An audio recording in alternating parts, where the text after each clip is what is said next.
Hola, bienvenidas, bienvenidos una vez más a estas microcápsulas sobre introducción a la sociología.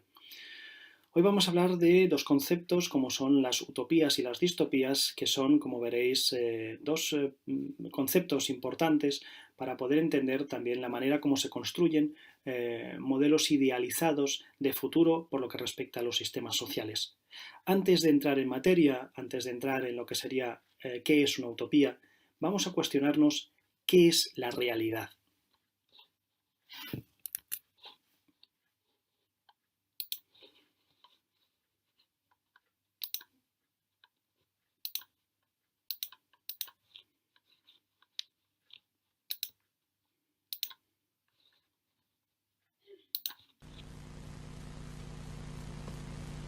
Esto no es la realidad. ¿Qué es real? ¿Podrías definir real? Si te refieres a lo que puedes sentir, puedes oler, puedes probar y ver, real son simples señales eléctricas que interpreta tu cerebro. Y este es el mundo que conoces.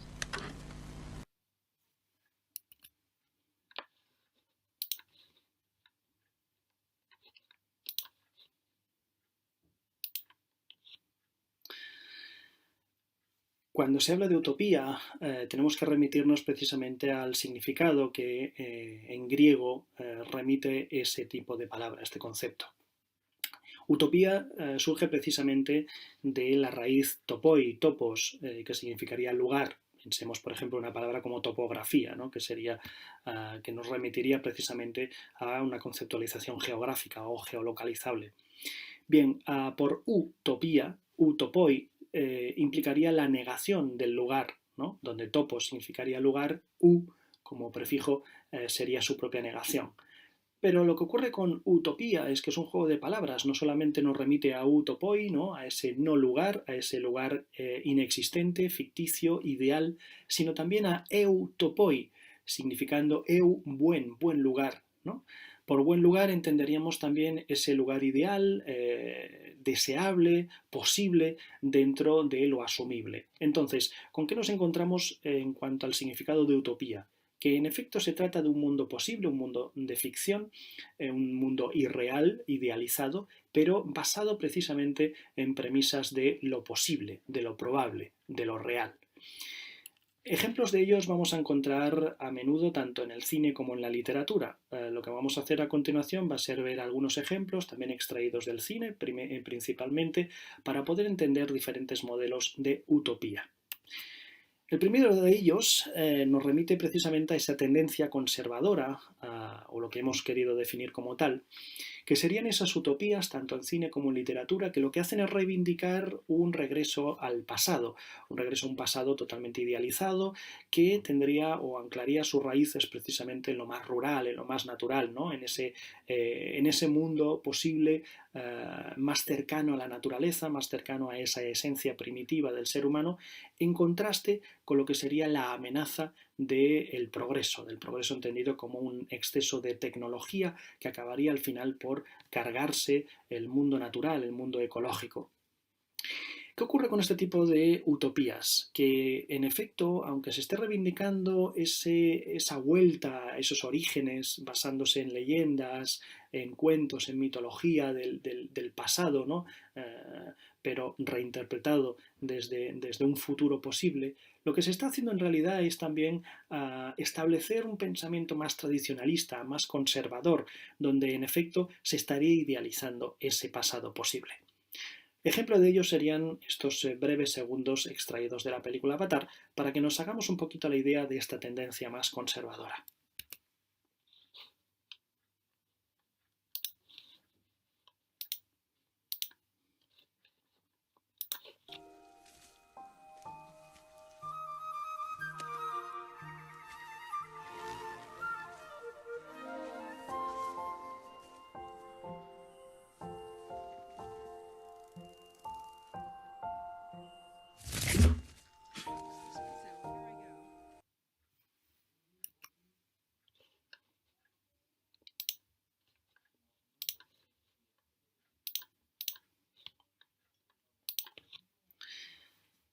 En un extremo opuesto nos encontraríamos la tendencia de índole progresista, es decir, a aquellas corrientes de la utopía que conciben un futuro más cercano o más afín a esos avances de lo tecnológico, a ese progreso entendido desde la perfección humana a partir de lo tecnológico, lo industrial, ¿no? Ocurre que en muchas ocasiones este tipo de utopías lo que hacen es jugar con la idea, la presunción de que genéticamente se puede conseguir también la perfección humana y estableciendo además un control férreo con lo que respecta a todos los modelos de vida posible. No se permitiría en este tipo de utopías una disidencia, una diferencia, una resistencia, ni en lo ideológico, ni en lo comportamental, ni mucho menos en la posibilidad de que entrara la probabilidad de irregularidades genéticas. Tal es el control férreo que se tiene sobre todos los modelos de vida posibles dentro de esta sociedad. Se suprimirían en efecto las diferencias sociales y biológicas, donde todo el mundo supuestamente sería exactamente igual y donde se impondrían de manera hegemónica unos valores universales compartidos por toda la sociedad. No habría, por tanto, ningún lugar para esa diferencia tanto en lo social como incluso en lo biológico. Ejemplo de ello sería la película Gattaca de Andrew Niccol, de la que hemos extraído un breve fragmento.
Similar a la tendencia que acabamos de ver, encontraríamos esa corriente más tecnológica dentro de lo que sería la concepción de nuevas utopías en el futuro.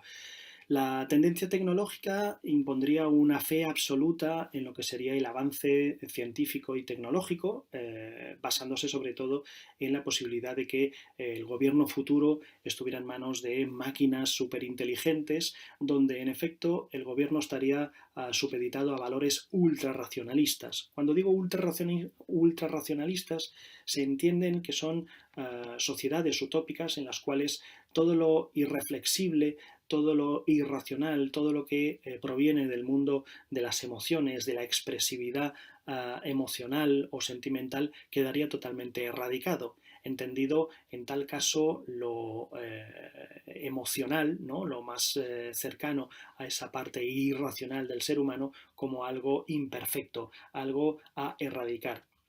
Ocurre, claro, que en estas utopías lo que se estaría estableciendo sería la imposición de unos valores tan ultrarracionalistas en los que en la sociedad todos los individuos obedecerían a unas leyes impuestas desde lo más cognitivo, desde lo más carente de la flexibilidad de las circunstancias para concebir esa sociedad ideal, ¿no? Esa sociedad utópica donde solamente vale esos principios artificiosos que poco tienen que ver con la parte más emocional del ser humano.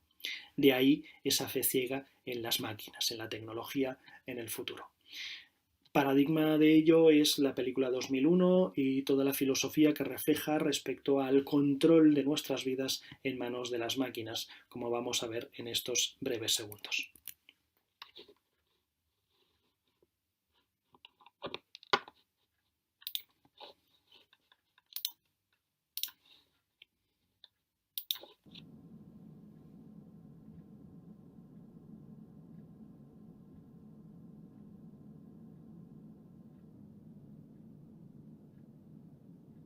Open the pod bay doors, please, Hal.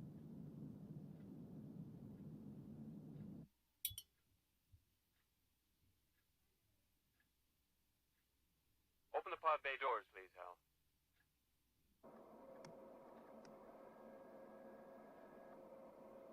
Hello, Hal, do you read me?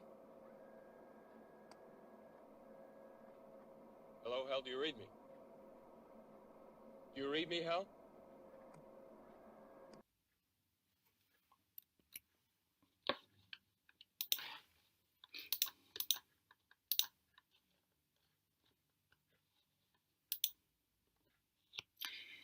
Si hasta ahora hemos visto ejemplos cinematográficos que nos hablan un poquito de lo que serían esos modelos de utopía en el futuro, conviene ahora hablar de lo que serían algunos ejemplos de las distopías.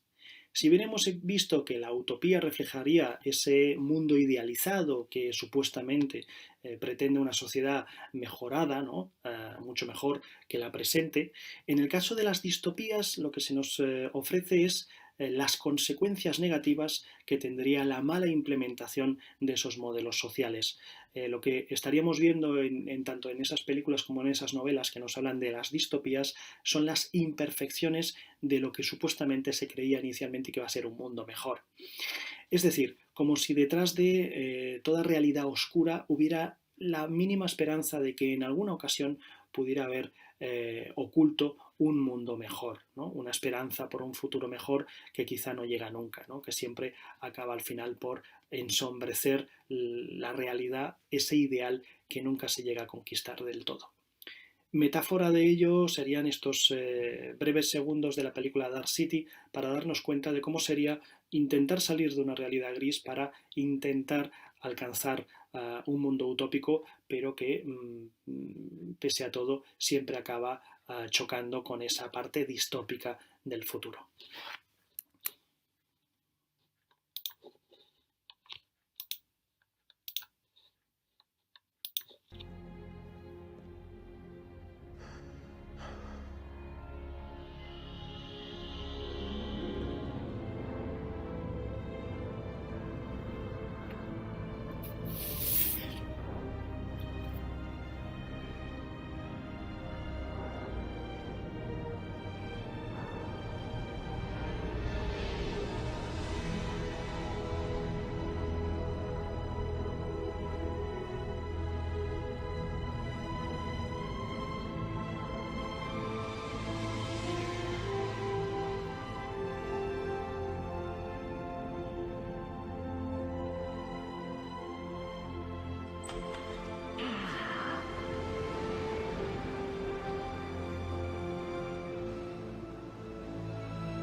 Cuando hablamos de distopías, lo más habitual es llegar a pensar en ese tipo de películas o novelas que nos hablan de un mundo postapocalíptico, de un futuro presumible que podría haber surgido a partir de un momento de crisis mundial, ¿no?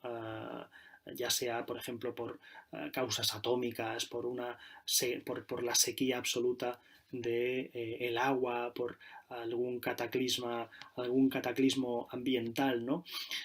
¿Qué ocurriría si la sociedad volviera de nuevo a esos orígenes más primitivos en los cuales hubiera la necesidad de crear nuevas sociedades establecidas a partir de la tiranía de un líder que pudiera repartir o gestionar los recursos básicos para la vida, como sería, por ejemplo, el petróleo o el agua o la comida, ¿no?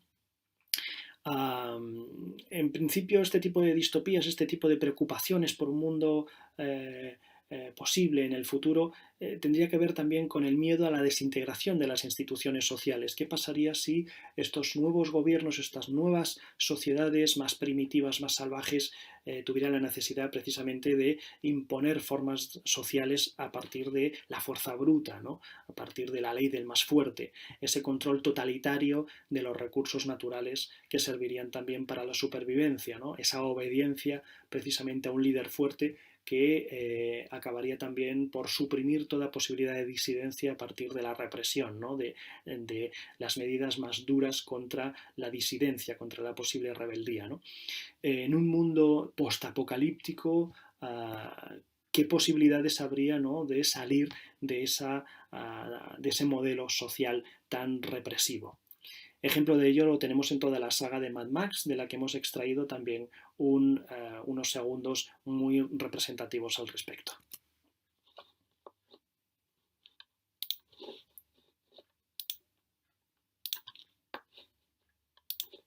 I am your Redeemer! It is by my hand you will rise from the ashes of this world!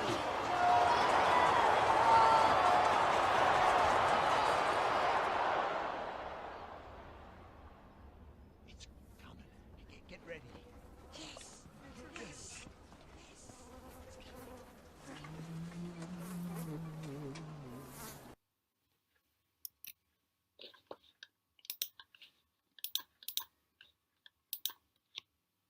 Aterrador, ¿verdad?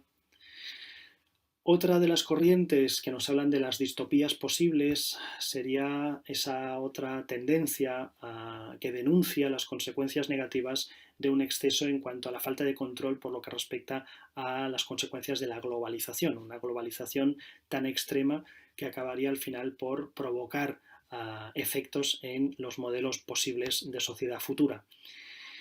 ¿Qué ocurriría cuando en una sociedad aparecieran muchísimas culturas que chocarían entre sí, que acabarían también por provocar una cierta amalgama donde las identidades, donde los límites fronterizos entre las creencias, los valores, acabarían por convertirse en un gran caos? Precisamente debido a ese crecimiento demográfico venido de todas partes del mundo, que acabarían al final por constituir sociedades sin ningún tipo de identidad propia, ¿no? Donde todo vale, donde hay un montón de lenguas, maneras de vivir, sociedades posibles dentro de la propia ciudad, ¿no? Ocurriría, según este tipo de distopías, que el Estado se vería obligado también a constituir instituciones más represivas, tanto a nivel policial como de registro civil, para poder controlar a toda esa superpoblación, ¿no?, a toda esa diversidad cultural. Pero de estos choques culturales también surgiría la imposibilidad de la comunicación entre los individuos de la propia polis, de la propia ciudad, anulando finalmente la propia capacidad de disidencia o de diferencia y minimizando esa capacidad también de pensamiento crítico en los individuos que componen la sociedad.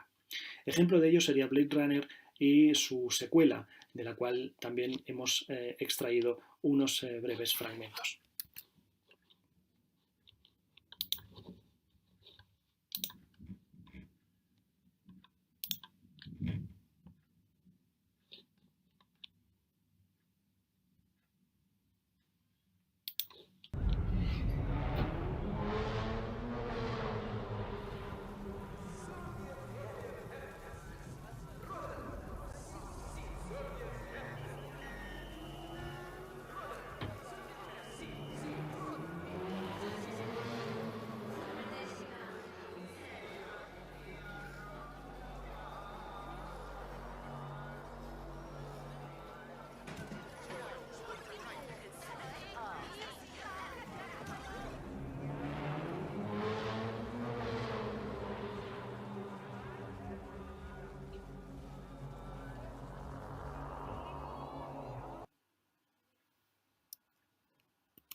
Si hasta ahora nos habíamos centrado en ejemplos extraídos del ámbito cinematográfico, ahora sería interesante pasar a comentar, a analizar dos obras fundamentales de la literatura del siglo XX que nos hablan precisamente de esta construcción de mundos utópicos que finalmente resultan ser distópicos. Esa proyección de un mundo ideal, de una sociedad posible en el futuro, acaba también por corromper a sus propios ciudadanos, a sus propios miembros de la sociedad.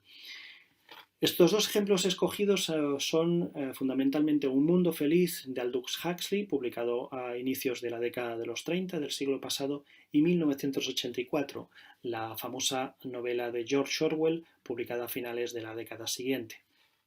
En ambos casos nos encontramos con sociedades en el futuro en las cuales los ciudadanos estarían férreamente controlados por un gobierno de turno, gobiernos totalitaristas que se harían eco precisamente de metodologías muy dispares para poder controlar a toda la ciudadanía.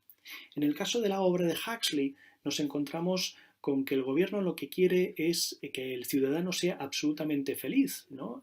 Busca precisamente la obediencia a partir de un mundo hedonista, ¿no? El placer por el placer, donde en efecto el ciudadano obedece para sentirse bien, ¿no? por ser feliz.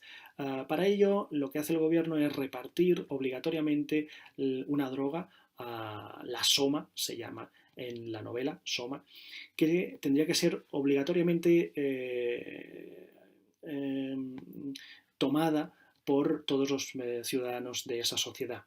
De esta manera se conseguiría que en efecto fuesen obedientes sumisamente, ciegamente, y que se anulara toda posibilidad de disidencia, de rebeldía, precisamente buscando esa felicidad arbitraria, ¿no? Artificiosa.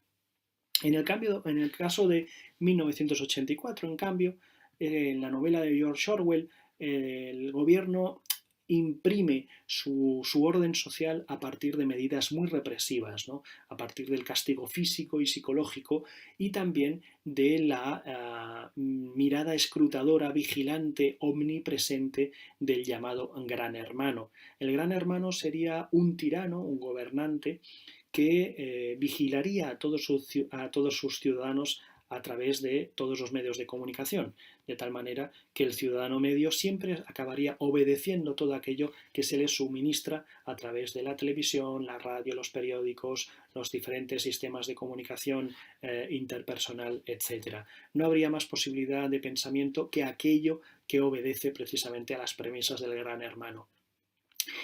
Entre Huxley y Orwell, sin embargo, siempre hubo una cierta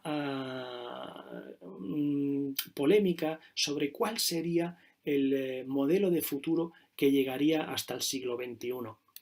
En el caso de Huxley, decía a su compañero, a Orwell, que muy probablemente el tipo de sociedad que él presentaba en Un mundo feliz sería la que llegaría hasta nuestro presente. Es decir, consideraba que una sociedad hedonista, que buscara el bienestar, que buscara precisamente la comodidad de todos sus ciudadanos, sería mucho más efectivo que cualquier medida represiva o un cambio de pensamiento a partir del castigo físico o psicológico.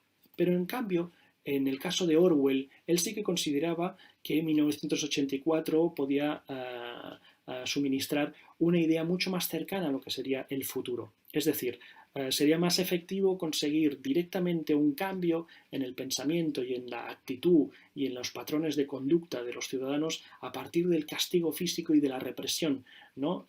Y no tanto precisamente de ese buscar el hedonismo por el hedonismo. ¿Quién de los dos tenía más razón? Bueno, para llegar a esa conclusión yo prefiero dejar esa reflexión en vuestras manos. Lo que sí os puedo adelantar es que de los dos, de Orwell o del caso de Huxley, fue precisamente Orwell quien sostuvo un mayor acierto por lo que respecta al presente. ¿Por qué digo esto? En 1984, la novela de George Orwell, él denunciaba que una de las medidas de represión más poderosas del gobierno podría ser precisamente el neolenguaje.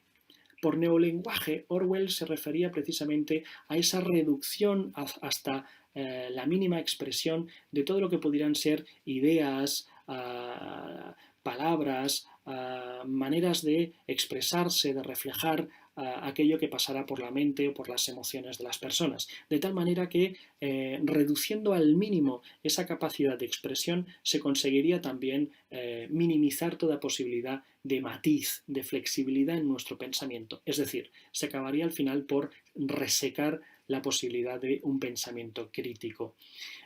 Si esto os parece exagerado, no hay más que echar un vistazo a cómo, de una manera tan poco sutil, algunos medios de comunicación lo que hacen es reducir al mínimo la capacidad de expresión de nuestras propias ideas, ya sean emocionales, ya sean intelectuales. Ejemplo de ello lo vemos en cualquier conversación por medios como WhatsApp.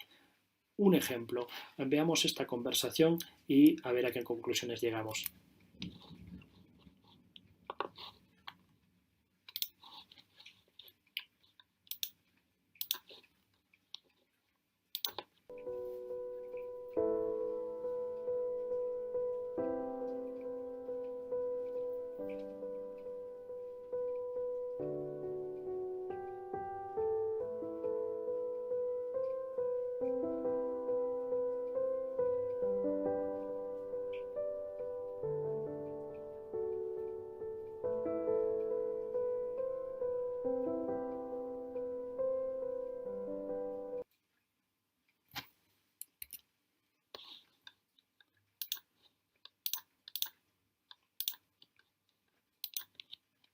Ya veis, cuando la anarquía llega hasta la ortografía o incluso un emoticono puede resumir todo lo que nos pasa por el corazón o por la mente, creo que la cosa está muy discutible, ¿verdad? Por lo que respecta a nuestra propia posibilidad de reflexionar críticamente sobre lo que nos pasa.